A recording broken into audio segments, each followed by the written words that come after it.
Parallel resistors and current division. Devices are in parallel if the potential drop across each device is the same. So each side, we have one terminal of R1 and one terminal of R2 connected to this side of this battery, and the other side of each resistor connected to ground. The potential drop is the same. These devices are in parallel. Let's find the equivalent resistance of devices, resistors in parallel. We'll do it kind of formally. We have I1 coming into this node, I2 coming out, I3 coming out. The voltage 1 drop is defined across this resistor. Voltage 2 drop is defined across R2.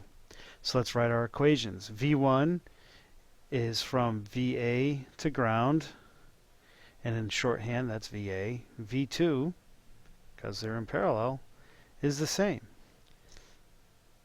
I1 equals I2 plus I3, and I2 equals VA divided by R1, substituting VA for V1 in Ohm's law.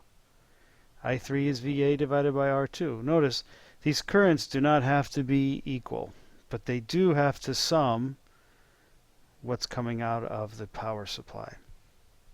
Well, if I substitute all these equations into the equation for I1 and pull out an equivalent resistance, this term right here is the effective resistance. And so if I define the equivalent resistance as VA divided by R1 of this whole block, we get 1 divided by 1 divided by R1 plus 1 divided by R2, or another shorthand way is R1 times R2 divided by the sum of R1 and R2. Now, some interesting things happen with short and open circuits in parallel. Sometimes a circuit melts or a wire is placed across the terminals of a device and there's a short circuit.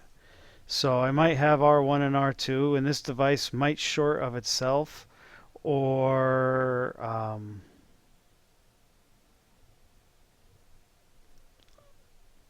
some reason has caused this resistance to be 0.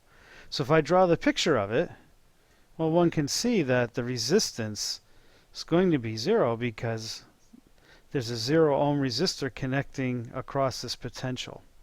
So our equivalent, but if you want to see it mathematically, we can use this equation and substitute 0 for R2, and we can see that that becomes 0 volts. Now what probably will happen is the current through here will become infinite for a short amount of time. This wire, or effective wire, will heat up, melt, vaporize, and then become an open circuit. And what about an open circuit?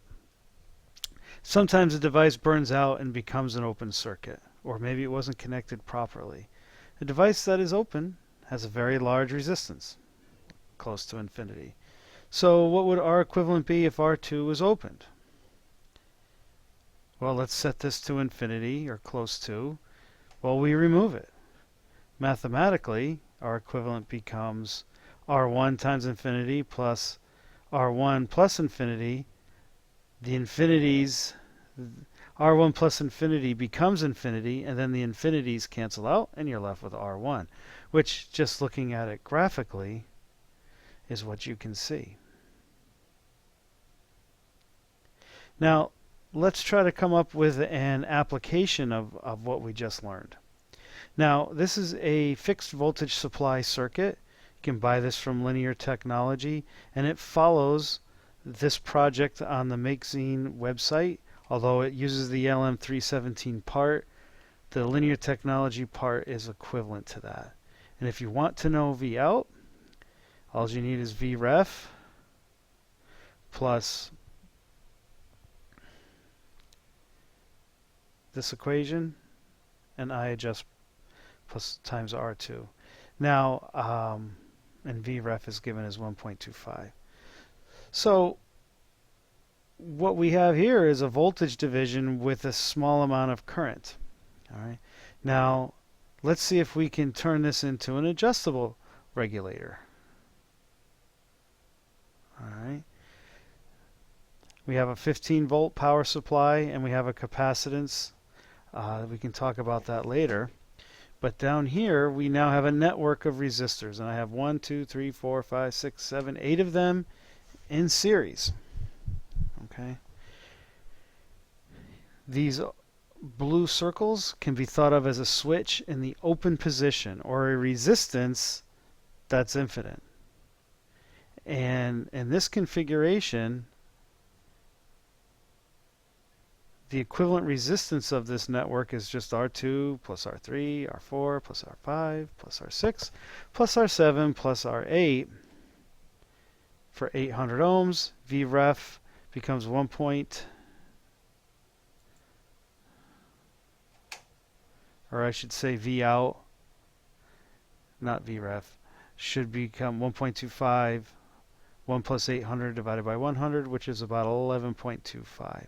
Now this, if you actually were to simulate it, it would be a little bit off because I-adjust is not exactly 0.